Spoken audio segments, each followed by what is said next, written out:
ನಮ್ಮ ಇಷ್ಟು ಬಳ್ಳಾರಿ ಜಿಲ್ಲೆಯಲ್ಲಿ ಇಷ್ಟು ದೊಡ್ಡ ಮಟ್ಟದಲ್ಲಿ ಇಂಡಸ್ಟ್ರಿ ಇದ್ದರೂ ನಮ್ಮ ಜಿಲ್ಲೆಯ ಜನತೆಗೆ ನಮ್ಮ ಹುಡುಗರಿಗೆ ಅಲ್ಲಿ ಜಾಬ್ಗಳು ಸಿಗ್ತಾ ಇಲ್ಲ. ಈಗ ಸರ್ಕಾರಕ್ಕೆ ನಾವು ಪ್ರಶ್ನೆ ಕೇಳಿದಾಗ ಗ್ರೂಪ್ ಎ ಯಲ್ಲಿ 65% ಕೊಟ್ಟಿದ್ವಿ, ಗ್ರೂಪ್ ಬಿ ಯಲ್ಲಿ 80% ಕೊಟ್ಟಿದ್ವಿ, ಗ್ರೂಪ್ ಸಿ ಯಲ್ಲಿ 100% ಕೊಟ್ಟಿದ್ವಿ, ಗ್ರೂಪ್ ಡಿ ಯಲ್ಲಿ 100% ಕೊಟ್ಟಿದ್ವಿ ಅಂತೇಳಿ ಸರ್ಕಾರ ನಮ್ಗೆ ಹೇಳುತ್ತೆ. ಈ ಅಂಕಿಅಂಶಗಳು ಕರೆಕ್ಟ್ ಆಗಿದ್ದರೆ ನಮ್ಮ ಮಕ್ಕಳು ಬೀದಿಯಲ್ಲಿ ಯಾಕೆ ಅಳಿತಿದ್ರು ಅಂತ ಕೇಳಲಿಕ್ಕೆ ಇಚ್ಛೆಪಡ್ತೀನಿ ಅಧ್ಯಕ್ಷರೇ. ನಮ್ಮ ಮಕ್ಕಳು ಬೆಂಗಳೂರು ಇನ್ನೊಂದು ಕಡೆ ಹೋದಾಗ ಅಲ್ಲಿ ಎಲ್ಲನ ಸಿಗ್ನಲ್ ಲೈಟಲ್ಲಿ ನಿಂತಾಗ ನಮ್ಮ ಬಳ್ಳಾರಿ ಜನತೆನೋ ಕೊಪ್ಪಳ ಜನತೆನೋ ಬಂದು ಅಣ್ಣ ನಾನು ನಿಮ್ಮ ಜಿಲ್ಲೆಗೆ ಸೇರಿದನಂತ ಮಾತಾಡಿದಾಗ ನಮಗೆ ಕಣ್ಣಲ್ಲಿ ನೀರು ಬರುತ್ತೆ ಅಧ್ಯಕ್ಷರೇ. ಯಾಕಂದರೆ ನಮ್ಮ ಮಕ್ಕಳು ಎಲ್ಲೋ ಬಳ್ಳಾರಿಯಲ್ಲಿ ಇಷ್ಟು ಇಂಡಸ್ಟ್ರಿ ಇದ್ದರೂ ಅಲ್ಲಿ ಅವಕಾಶ ವಂಚಿತರಾಗಿ ನಮ್ಮ ಮಕ್ಕಳಲ್ಲಿ ಬೆಂಗಳೂರಲ್ಲೋ ಇನ್ನೊಂದು ಕಡೆನೋ ಡೆಲಿವರಿ ಬಾಯ್ನೋ ಇನ್ನೊಂದು ರೀತಿಯಲ್ಲಿ ಕೆಲಸ ಮಾಡಬೇಕಲ್ಲ ಅಂತೇಳಿ ನಮಗೆ ನೋವಾಗುತ್ತೆ, ನಮಗೆ ನಾಚೆ ಆಗುತ್ತೆ ಅಧ್ಯಕ್ಷರೇ.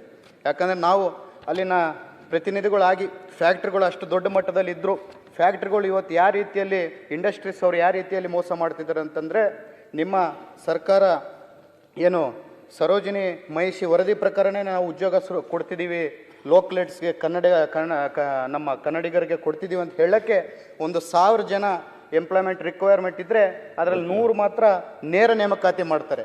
ಇನ್ನೊಂದು 900 ಅವರು ಬೇರೆ ಗುತ್ತಿಗೆದಾರರ ಮೂಲಕ ಕಾಂಟ್ರಾಕ್ಟ್ ಮೂಲಕ ತಗೊಂಡಾಗ ಈ ವರದಿ ಇದರಲ್ಲಿ ಚೌಕಟ್ಟಲ್ಲಿ ಬರಲ್ಲ ಅಂಥೇಳಿ ನಮ್ಮ ಕನ್ನಡಿಗರಿಗೆ ನಮ್ಮ ಮಕ್ಕಳಿಗೆ ಮೋಸ ಆಗ್ತಿದೆ.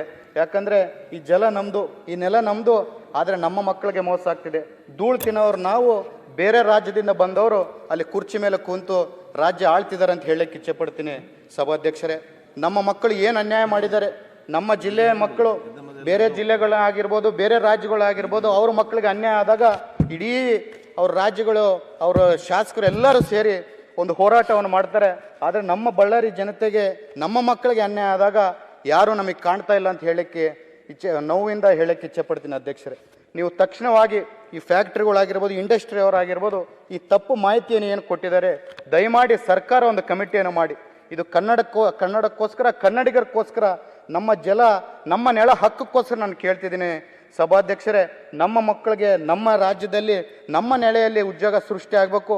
ಅಲ್ಲೆಲ್ಲೋ ದೂರದಾಗ ಹೋಗಿ ನಮ್ಮ ಮಕ್ಕಳು ಬೇರೆಯವ್ರ ಕೆಳಗೆ ಕೆಲಸ ಮಾಡೋ ಅಷ್ಟು ದೌರ್ಭಾಗ್ಯ ನಮಗೆ ಬೇಕಿಲ್ಲ ಅಂತೇಳಿ ನಾನು ತಮ್ಮ ಮೂಲಕ ಸರ್ಕಾರಕ್ಕೆ ಮನವಿ ಮಾಡ್ತಿದ್ದೀನಿ ಅಧ್ಯಕ್ಷರೇ. ಅದರ ಜೊತೆಗೆ ನನ್ನ ಕ್ಷೇತ್ರದಲ್ಲಿ ಒಂದು KEB ಇಶ್ಯೂ ಇದೆ ಅಧ್ಯಕ್ಷರೇ. ಏನದು ಇಶ್ಯೂ ಅಂತಂದರೆ, ನಂದು 90% ಸ್ಲಮ್ಮು ನಾನು ಬಳ್ಳಾರಿ ಕ್ಷೇತ್ರ ಅಂತ ಹೇಳಕ್ಕೆ ಇಚ್ಛೆಪಡ್ತೀನಿ ಅಧ್ಯಕ್ಷರೇ.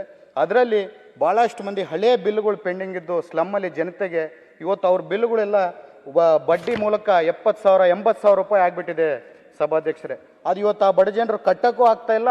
ಆ ಬಡ ಜನರು ಕಟ್ಟೋಕ್ಕಾಗ್ದಂಗೆ ಎಲ್ಲರೂ KEB ಅವರು ಅವ್ರ ಮನೆ ಮುಂದೆ ಹೋಗಿ ಅವ್ರ ಮೀಟ್ರ್ಗಳನ್ನ ಕಿತ್ಕೊಂಡು ಹೋದಾಗ ಆ ಸ್ಲಮ್ಮಲ್ಲಿ ಜನರು ಕತ್ತಲಲ್ಲಿ ಮಲಗೋ ಪರಿಸ್ಥಿತಿ ಬಂದಿದೆ. ಅದಕ್ಕೋಸ್ಕರ ಒಂದು ಅದಾಲತ್ತನ್ನು ಮಾಡಿ, ತಾವೆಲ್ಲರೂ ಸರ್ಕಾರದವರು ಜಾರ್ಜ್ ಸಾಹೇಬರು ಇಲ್ಲೇ ಇದ್ದಾರೆ, ಒಂದು ಅದಾಲತ್ತನ್ನು ಮಾಡಿ ಆ ಬಡ್ಡಿ ಏನಿದೆ ಅದನ್ನೆಲ್ಲ ಮನ್ನಾ ಮಾಡಿ ನಮ್ಮ ಜನತೆಗೆ ಅಸಲು ಏನಿದೆ ಅದರಲ್ಲಿ ಒಂದು ಟೈಮ್ ಕೊಟ್ಟರೆ ಒಂದು 6 ತಿಂಗಳಿಂದ 1 ವರ್ಷದಲ್ಲಿ ಅದನ್ನು ಅವ್ರ ಬಿಲ್ಲನ್ನು ಪಾವತಿ ಮಾಡ್ಕೊತಾರೆ. ದಯಮಾಡಿ ಅಷ್ಟುವರೆಗೆ ಆ ಮೀಟ್ರ್ಗಳನ್ನ ಕಿತ್ಕೊಂಡು ಹೋಗಿ ನಮ್ಮ ಜನತೆಗೆ, ಆ ಬಡ ಜನತೆಗೆ ತೊಂದರೆ ಮಾಡಬೇಡ್ರಿ ಅಂತ ಕೇಳ್ಕೊತೀನಿ ಸಭಾಧ್ಯಕ್ಷರೇ. ಅದರ ಜೊತೆಗೆ ನಮ್ಮ DMF ಫಂಡ್ ಅಂತೇಳಿ ಡಿಸ್ಟಿಕ್ ಮಿನರಲ್ ಫಂಡ್ ಏನಿದೆ 2.5 ವರ್ಷದಿಂದ ನಾವು ಡಿಸ್ಟಿಕ್ ಇನ್ಚಾರ್ಜ್ ಮಿನಿಸ್ಟರ್ಗಳಿಗೆ DC ಅವ್ರಿಗೆ ಮುಖ್ಯಮಂತ್ರಿಗಳಿಗೆ ಕೇಳ್ಕೊತಿದ್ದೀವಿ, ಒಂದು ರಿವ್ಯೂ ಮೀಟಿಂಗ್ ಮಾಡ್ತಾ ಇಲ್ಲ.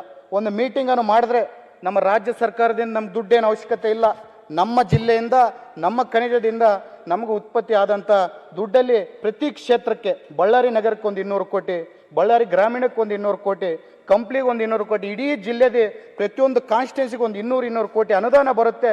ನಮ್ಮ ಹತ್ರ ಅನುದಾನ ಇದ್ದರೂ ಅದನ್ನು ಮುಂದೆ ತಗೊಂಡೋಗಿ, ಯಾಕಂದರೆ ನಾವು ಉತ್ತರ ಕರ್ನಾಟಕದವರು, ನಮ್ಮ ಪರವಾಗಿ ಮಾತಾಡೋರು ಯಾರಿಲ್ಲ. ಅದೇ ಈ ಅನ್ಯಾಯ ಮೈಸೂರು ಬೆಂಗಳೂರಿಗೂ ನಡೆದಿದ್ದರೆ ಇಡೀ ಸದನದಲ್ಲಿ ದೊಡ್ಡ ಗದ್ದಲ ಆಗ್ತಿತ್ತು. ಆದರೆ ನಮ್ಮ ಉತ್ತರ ಕರ್ನಾಟಕದವರು ಹಿಂದುಳಿದವರು ಇವ್ರು ಯಾವತ್ತೂ ಏನು ಮಾತಾಡೋಕ್ಕಾಗಲ್ಲ. ಇವ್ರಿಗೆ ಎಷ್ಟು ನಾವು ಕೆಲಸ ಮಾಡಿಲ್ಲ ಅಂದರೂ ಇವರು ಸುಮ್ಮನೆ ಕೂಡ್ತಾರೆ ಅಂತೇಳಿ ಏನು ನಾವು ಬೇರೆ ಮಳತಾಯಿ ಧೋರಣೆಯನ್ನು ಉತ್ತರ ಕರ್ನಾಟಕಕ್ಕೆ ತೋರಿಸ್ತಿದ್ರಿ.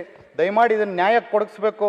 ನಮ್ಮ ಫಂಡನ್ನು ನಾವು ಉಪಯೋಗ ಮಾಡ್ಕೊಳಕ್ಕೆ ದಯಮಾಡಿ ಆದಷ್ಟು ಬೇಗ ಒಂದು ಮೀಟಿಂಗನ್ನು ಮಾಡಬೇಕಂತ ಹೇಳ್ತಾ ನಾನು 2 ಮಾತನ್ನು ಮುಗಿಸ್ತಿದ್ದೀನಿ.